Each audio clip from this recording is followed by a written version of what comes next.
The Russian forces' winter offensive is pushing forward and gaining momentum as the war enters its third year. Russian forces are launching new assaults on multiple fronts. Russia is waging a major new offensive in eastern Ukraine. How far have they advanced? And at what cost to both sides? How have Ukrainian forces and their allies responded to this development on the ground? First, we'll start with a consolidation of all the information you need to know about the situation across the front line. Then we'll dive into how both sides are attempting to rebuild and restaff their armies. The Russian offensive isn't focusing their efforts all on one single location. They've split their attacks along the entire front line, similar to Ukraine's strategy last year. We'll start in the central region, where they're having some more success than the other areas. And so they successfully captured the town of Avdiivka on February 17th. So far, this is the most significant gain made by their forces. But how was Russia able to capture the town? What changed here? Okay, so the first thing we need to keep in mind is that Ukraine is critically low on artillery ammunition right now. They've been rationing their limited supply of ammo since late 2023.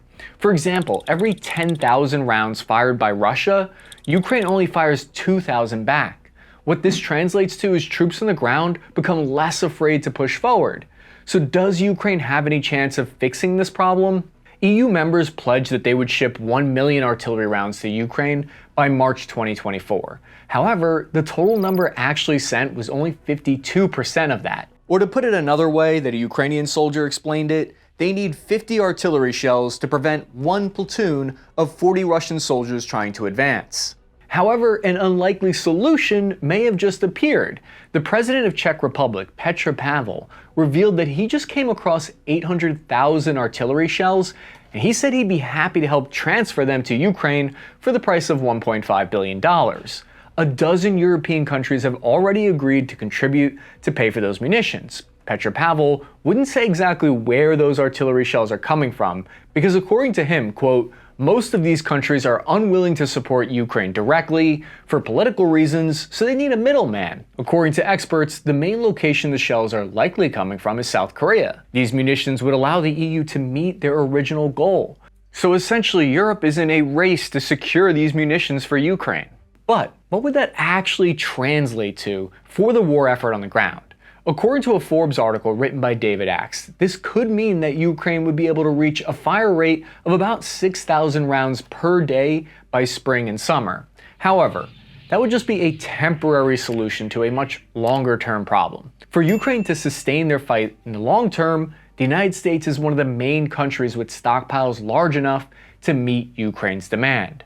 A comprehensive bill that includes $60 billion of aid to Ukraine is stalled right now in the US Congress. If they're able to reach a compromise and that aid is sent, the Ukrainian fire rate for artillery shells could go up to 10,000 shells per day, matching Russia's. Now, I obviously don't know how that process is ultimately going to shake out, but the US government did invest $3.1 billion per year to ramp up artillery production so they could reach 100,000 shells by the end of 2025.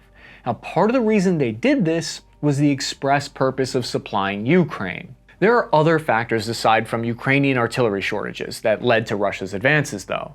They outnumbered Ukraine 7-1 here. There were 40,000 Russian soldiers and thousands of armored vehicles, which means there was probably only 6,000 Ukrainian soldiers defending Avdiivka. New tactics used by Russian forces both in the sky and underground could have contributed to their success. An irregular formation that was made up of some old Wagner soldiers dug a 160-meter-long tunnel underneath the Ukrainian position where they detonated explosives. So the think tank called the Institute for the Study of War assessed that, quote, some Russian forces may have improved their tactical capabilities and leveraged limited tactical surprise during the final weeks of the Russian effort to seize Avdiivka, suggesting that select elements of the Russian military may have internalized tactical adaptations from conducting offensive operations in Ukraine. A Ukrainian military analyst named Michaelides stated that Russian forces were able to shift their focus from the north of the coke plant to another location without Ukrainian forces realizing the shift had taken place.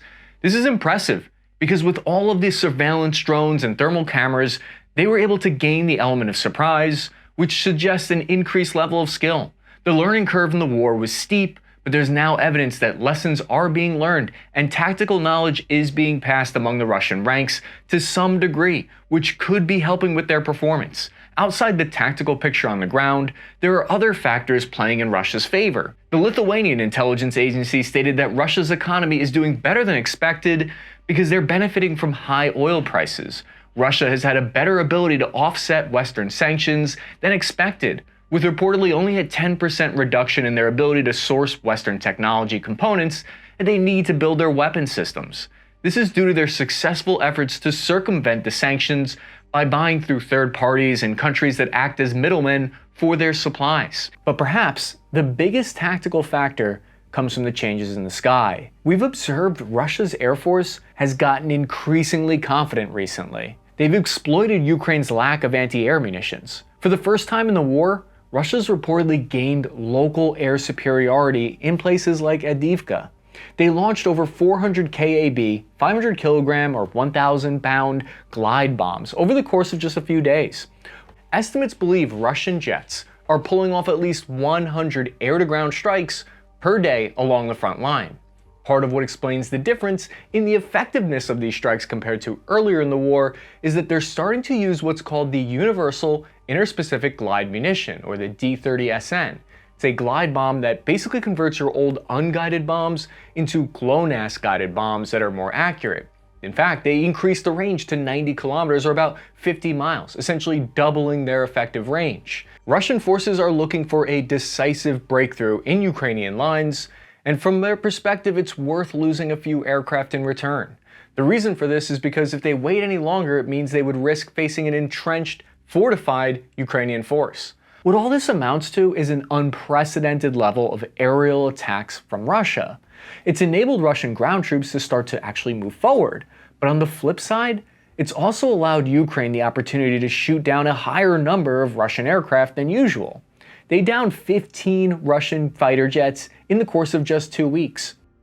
Now, that number might be an exaggeration. There isn't any visual confirmation for all these claims, but if it is true, it takes a chunk out of Russia's overall 300 fighters. What was confirmed, though, was the shoot-down of Russia's A-50 radar aircraft. The Russian government even released the names of the aircrew who died. They confirmed it.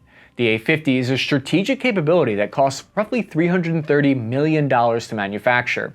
This asset is important because it provides targeting and coordinating abilities for Russia's entire fighter fleet. The A-50U can track 150 targets with radar that has a detection distance of 370 miles. It's normally operating inside the Sea of Azov to monitor the front lines from a safe distance. There is a debate about how it was shot down, whether it was friendly fire or could have been an old era S-200 long-range anti-air system that was pressed into service by Ukraine. According to the war zone headed by Tyler Radjeway, Russia's likely down from 9 to 6 of these important assets. The command aircraft hasn't been seen operating since the last shootdown. This could help explain why Russian fighter jets are forced to expose themselves more and get closer to the front lines. But the increased risk helped them capture Avdiivka on February 17, 2024. Russia's President Putin hailed it as their largest victory for their forces since the capture of Bakhmut in May of 2023. Osanet defender on X pointed out another major factor that has recently changed in Russia's favor.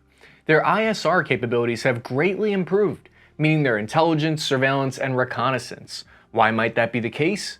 Tyler Radjeway, who heads up the Warzone publication, pointed out one reason why we might be observing this.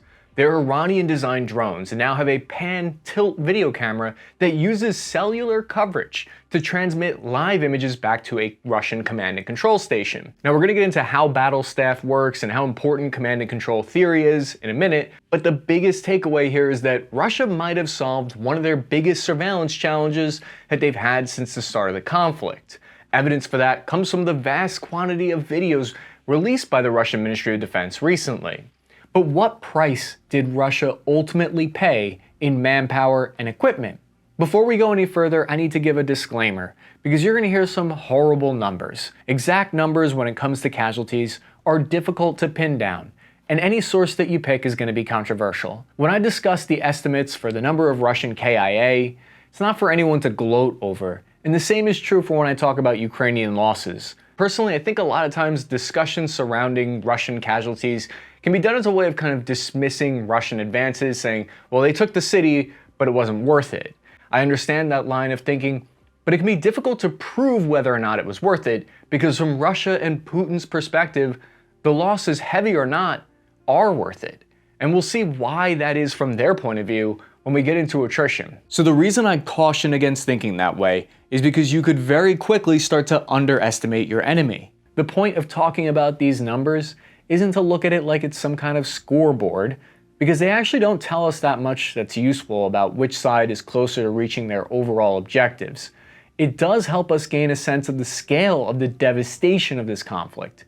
Keep in mind, when we talk about 10,000 casualties, we're talking about enough people to fill a large convention center. The number given by a pro-Russian military blogger named Andrei Morozov is 16,000 Russian casualties and 300 vehicles lost. Most sources indicate the losses were high, but less than compared to Bakhmut. Open source numbers claim that Ukrainian losses were around 5,000 to 7,000. So a combined over 20,000 people whose lives are gone or changed forever. Ukraine confirmed in February that they've lost 31,000 KIA, which means many thousand more are wounded. It's possible the actual number is much higher. Russia doesn't release their numbers on casualties, but Mediazona, an independent source that confirms deaths by finding specific newspaper articles or proof of records of military medals, they've confirmed at least 46,000 Russian deaths, which they believe that actual number is probably between 60 and 88,000. From Putin's perspective, as long as the rate of losses of attrition stays where it is now, his military planners believe that the numbers are in their favor. After 2 years of observing this war, we've seen it go through several phases now. At first, Russia nearly occupied the entire country at the beginning of the invasion. Then Ukraine pushed back in a counteroffensive that recaptured thousands of kilometers of their land across the front line, thanks in part to Western supplied equipment. Now, in 2024, what we're seeing is Russian forces have regained the initiative on the ground. So far, they haven't captured large amounts of territory, but what they have done is they've regained the strategic initiative, which means they're able to attack at a time and place of their choosing. And that could lead to further territorial gains. According to Ukrainian leadership, another problem that they've run into has to do with command and control. Tataragami is a former Ukrainian military officer closely plugged into what's happening on the ground.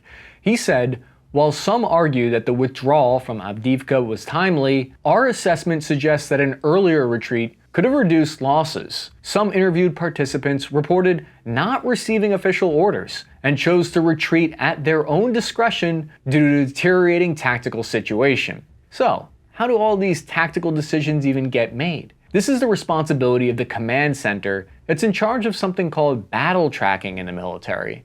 The new commander of the Ukrainian military, Colonel General Alexander, said, quote, certain shortcomings and miscalculations by commanders on the Avdiivka front lines, which directly affected the sustainability of defense in certain areas. He suggested he needed to replace some of his staff officers who were, quote, not aware of the situation and directly endangered the lives and health of their subordinates.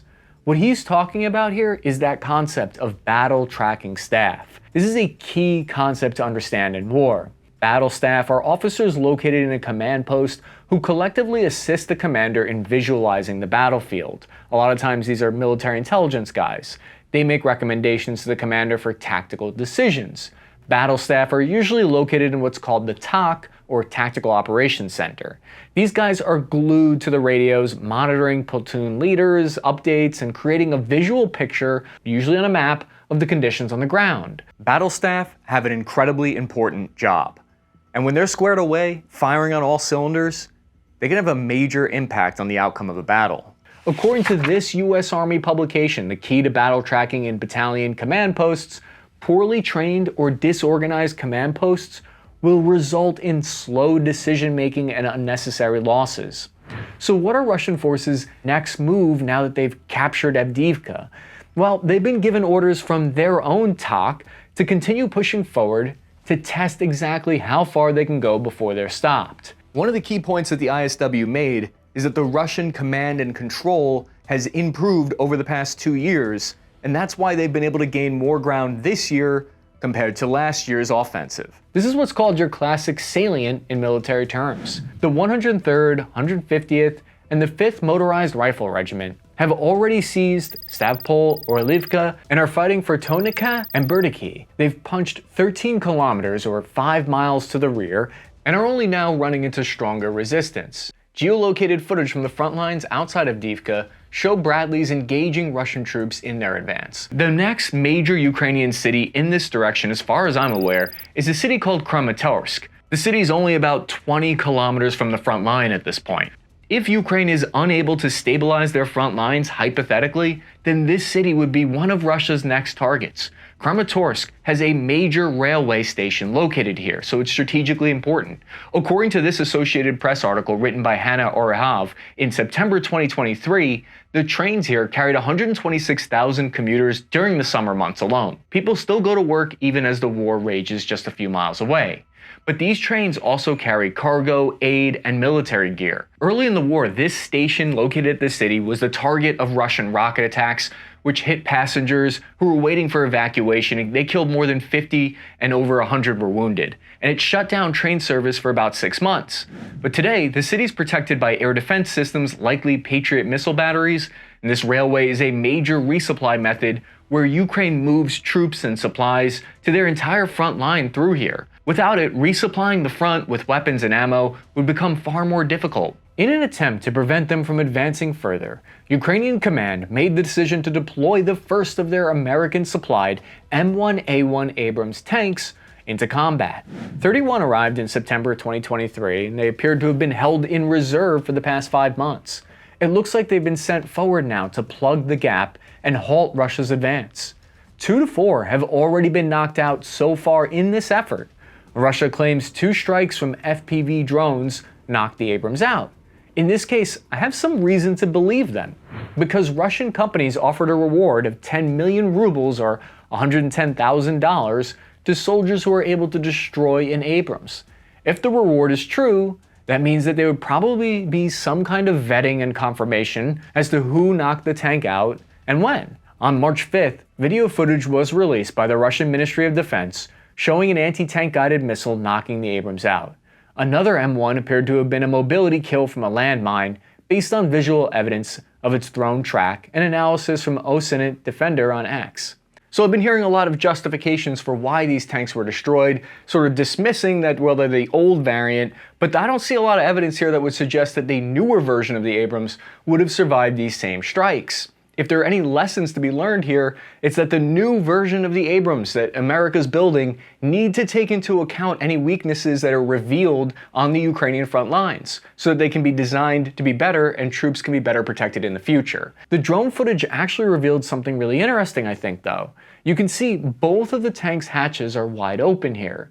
This is evidence that the crew from the Ukrainian side was able to make it out of the vehicle. All of the KO'd M1 tanks appear to have their turrets still attached to the hulls. The Abrams blowout panels appear to have worked as designed. If the ammo detonates, it sends the fire and the blast out the back, theoretically protecting the lives of the crew, allowing them to fight another day. Now, just based on early reports from the front lines and what we're seeing, the FPV drone may have flown into the Abrams hatch, the hatch that's meant to protect crew from explosions, so they were exploiting what was meant to be a strength as a weakness. The 2 other downed Abrams may have been knocked out by Russia's Kornets anti-tank guided missiles. Their tandem explosives help punch through explosive reactive armor. If there's any lesson to be learned here this early, it's that there's no substitute for having adequate air and artillery fire to protect your tanks, no matter how advanced they are. The Abrams weren't the only US supplied vehicles to get destroyed for the first time. The Russian Ministry of Defense also released footage of what appears to be 2 American supplied Patriot missile launchers getting destroyed by an Iskander missile, according to OSINT Defender. And on March 5th, the Russian Ministry of Defense provided video evidence of the first US supplied HIMARS launcher being destroyed, but they wouldn't say what type of munition hit it. And how are the defensive lines behind the Abrams? Frontelligence Insights, which I believe is a pro-Ukrainian source, claims that reports indicate that the construction of defenses have been deficient. They state combat-involved brigades were assigned to create the defenses. That's not ideal because you don't want the guys who are supposed to be pulling the triggers also be swinging the shovels. There should be some kind of delegation of that to the civil services. Now, engineers racing against the clock have been working to create the $500 million worth of fortifications here. It's been called Ukraine's own version of the Russian Surovinkin line. They're trying to emulate what made Russia's defenses so successful. According to this report, Ukraine has 600 miles of trenches, but we don't know how fortified they are. Now, Tatarigami stated that he doesn't believe that the Ukrainian front line will completely collapse, as some others have suggested. But, much like how 2 years ago during Ukraine's offensive push, there was speculation that Russia's front line might collapse, the same is happening now for Ukraine. This potential eventuality has kicked the European countries into some action. In February 2024, 20 European leaders met in Paris to discuss the developments on the battlefield. During the meeting, French President Emmanuel Macron said there's no consensus today to send in an official endorsed manner troops on the ground. But in terms of dynamics, nothing can be ruled out. At first, people thought maybe he was just speaking off the cuff and that wasn't really what he meant, but then he doubled down. Because on March 5th, French President Macron said, quote, "We are surely approaching a moment for Europe in which it will be necessary not to be cowards." To be clear, they're talking about non-combat troops that would be sent into Ukraine to not fight against Russian soldiers, but to potentially do demining or training operations. But what would the catalyst or red line for French or any troops being sent into Ukraine? What would trigger that? We might know the answer to this because Fabien Roussel, a representative of France, said he was in a meeting with Macron where he referenced a scenario that could lead to an intervention of French troops, the advancement of the front lines towards Odessa or Kyiv. This has raised the possibility of putting NATO boots on the ground in Ukraine. What would Russia hypothetically do in response? Well, Vladimir Putin said all this really threatens a conflict with the use of nuclear weapons and the destruction of civilization. Don't they get that? It's unclear if that threat applies to only if they're combat troops or if they're non-combat troops. This has raised the question of whether France or NATO, under any circumstances, might send non-combat troops to Western Ukraine to help with training, for instance. Just their presence alone might guarantee Russian forces wouldn't advance west past the Dnieper River in a hypothetical. So they're essentially signaling publicly that if Russia breaks through the front lines, then they might deploy troops in response. It reminds me of when the Russian government was signaling that if their front line collapsed in 2022, they would use tactical nuclear weapons. Threatening nuclear war and floating the idea of sending troops are two very different things. What I mean by that is that both statements are designed to create strategic ambiguity. So why is it France that's making these calls and not a different country? I think there's a few potential reasons why. France is the only military power in the European Union with nuclear weapons, which means Russia would have to strongly consider if they attacked French troops inside Ukraine.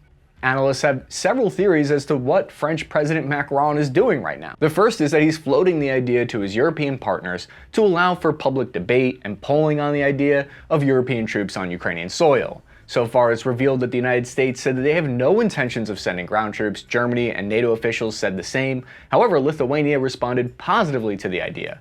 Second theory is that he's adding strategic ambiguity to the equation. Strategic ambiguity refers to a deliberate tactic used in diplomacy and international relations where one side purposefully maintains an unclear stance on a particular issue. If your friend asks if you can hang out on Sunday and you say, "I haven't ruled it out yet," you've given a strategically ambiguous answer that gives you the leeway to either commit to hanging out or not. In theory, it can create uncertainty in Putin's mind, leading him to exercise caution when deciding just how far to push in Ukraine. Whether the strategy will work or not, or if someone is going to call someone's bluff here, we don't know yet. Some would argue there are already Western forces in Ukraine due to an old intelligence leak that revealed a dozen special forces troops from various countries were already in Ukraine. But if we believe that intelligence report, it also stated those soldiers were just there at the embassy protecting diplomats. What we're talking about here is something else entirely that can't really be compared to that. What we do know is this is one of the most significant developments, one of the biggest changes in the diplomatic conversation involving the Ukraine war since it started. In 2022, hearing these headlines would have been unimaginable. So I'm very curious to know what you guys in the Spare Parts Army, what are your thoughts on this? Is it a good idea? Is there any world where this is worth the risk? Let me know in the comments. So of course I start to wonder, is this kind of thing unprecedented or has anything similar ever happened before in history? One historical analogy that I could find was during the Vietnam War, surprisingly. A little known fact is that between 1950 and 1965, the Chinese government sent billions of dollars in weapons, aid, and equipment to North Vietnam. Starting in 1965, the Chinese People's Liberation Army sent 320,000 advisors and non-combat advisor soldiers into North Vietnam to provide security in the rear lines over the course of a few years. They set up anti-air defense systems, and they helped shoot down American aircraft. China provided North Vietnam with 17 million artillery shells over the period of 10 years. The Chinese government wasn't going to be okay with American troops advancing into North Vietnam right on their border. It was a red line for them. Is it possible that the European Union or NATO might have a similar red line with not wanting Russian military forces right next to their border? And the same is true from the Russian perspective. They don't want any Western troops on their border in Ukraine. So this is why both sides see this as an existential threat that's actually worth going to war over. In the north, Russia's forces are having less success in their offensive push currently, although that could change. A group of pro-Ukrainian Russian militia launched an attack into Belgorod across the border near Kharkiv.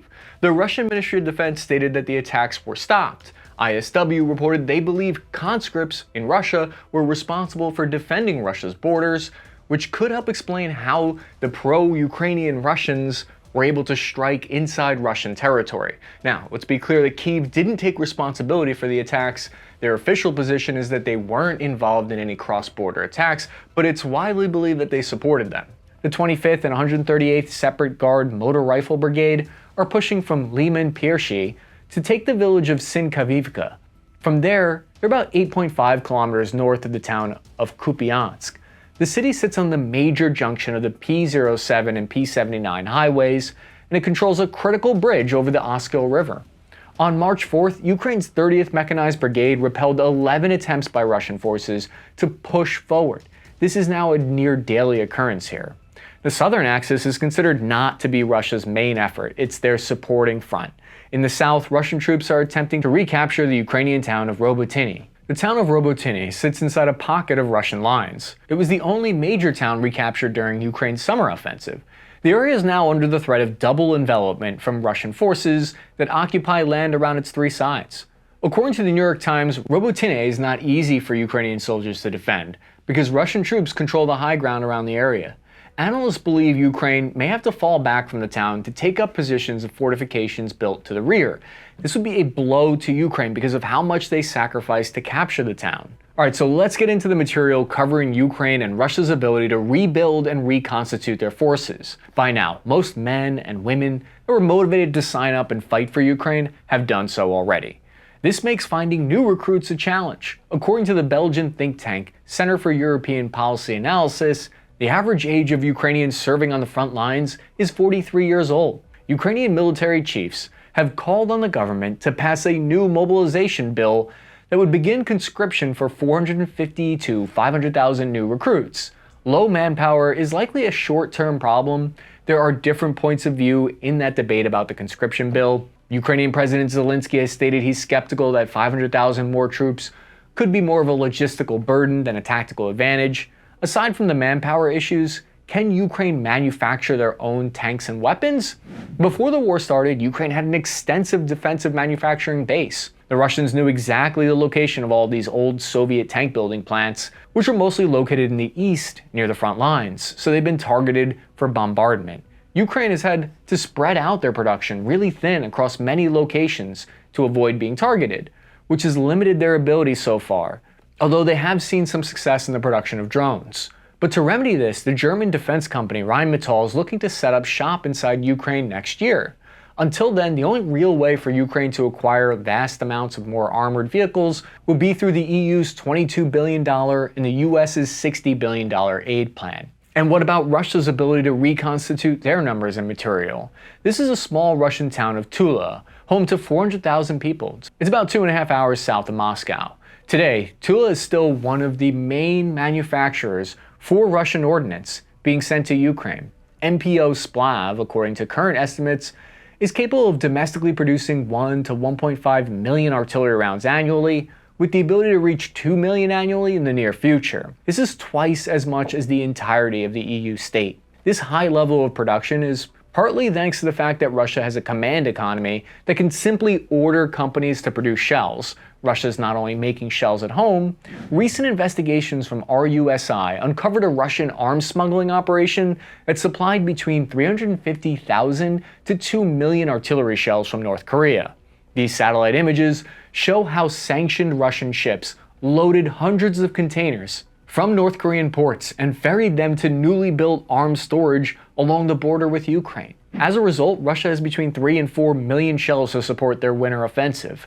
Experts believe 50% of those North Korean ones might be too old or duds, but even if that is true, there's still over 1 million working shells. According to a February article in Foreign Policy magazine, despite sanctions of imports of Western-produced microchips that are essential for long-range missiles, they've only dropped 10% since the start of the war.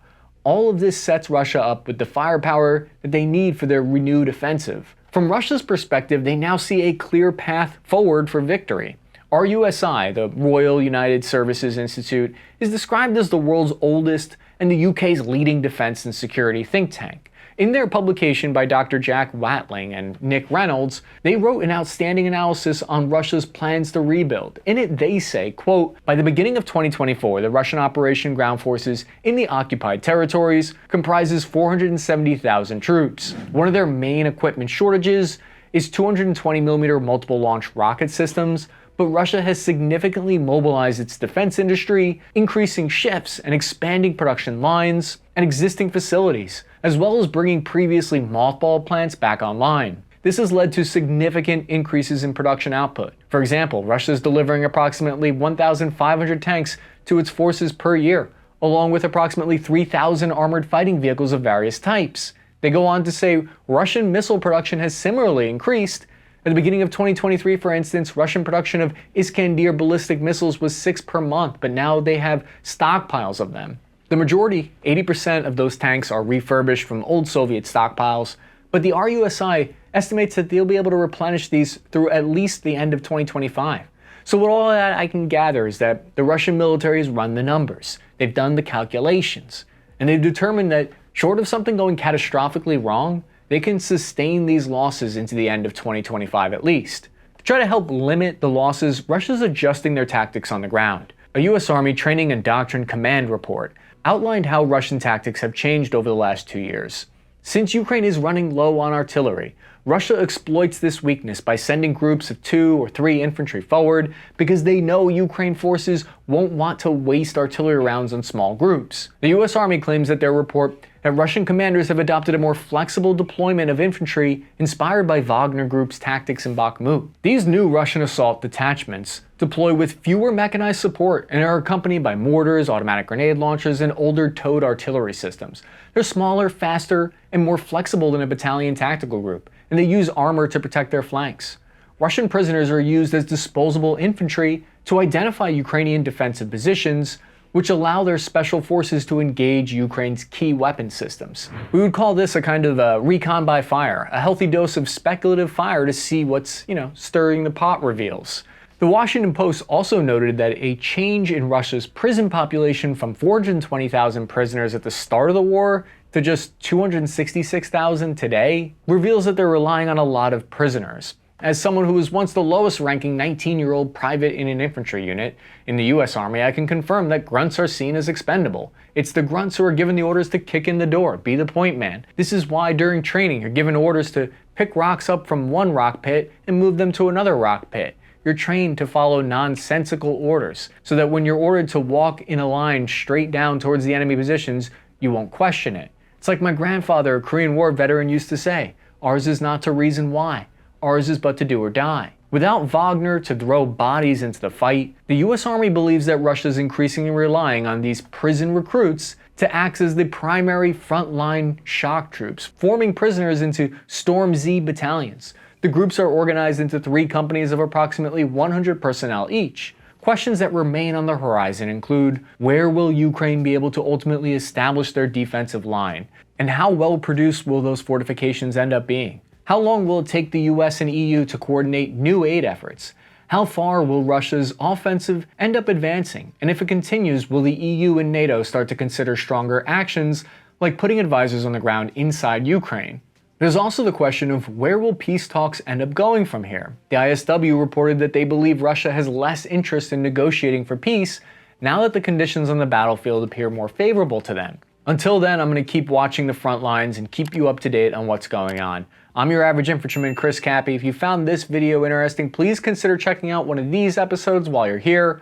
Follow me at Cappy Army on Instagram for live updates on the situation, and I'll see you guys again in a couple of days.